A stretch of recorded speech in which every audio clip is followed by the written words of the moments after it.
मुझे नज़र आता था कि वो मेरे कमरे में बैठा हुआ है हर रात। एक मर्तबा वो मुझसे अकेले में मिलना चाहता था, तो मैंने कहा, आप वैसे भी मेरे कमरे में आते हो। मैंने उनसे कहा, क्या तुम मेरी खिड़की तक जिस दीवार पे आप चढ़ते हो उस पे चढ़ सकते हो? उसने मुझे कहा, हाँ, क्योंकि मैं आम इंसानों से अलग हूँ।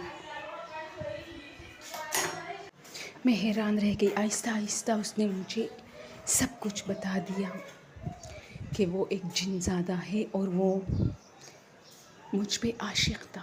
फिर मैंने उनसे कहा कि मुझे भी उनसे बहुत ज़्यादा मोहब्बत हुई है, लेकिन बात ये है कि अब इस मोहब्बत का कोई फ़ायदा नहीं, क्योंकि एक जिनज़ाद और एक इंसान का रिश्ता होना ये नामुमकिन है, बल्कि मुश्किल से नामुमकिन का सफ़र।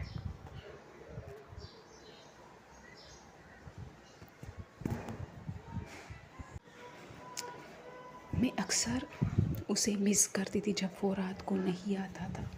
वो सारी रात मेरे कमरे में बैठा होता था, कुछ भी नहीं कहता था, बस एक कोने में खड़ा होता था, मुझे देख रहा होता था। कई बार मुझे कुछ ऐसा फ़ील हुआ जैसे वो मेरे लिए ख़तरा है।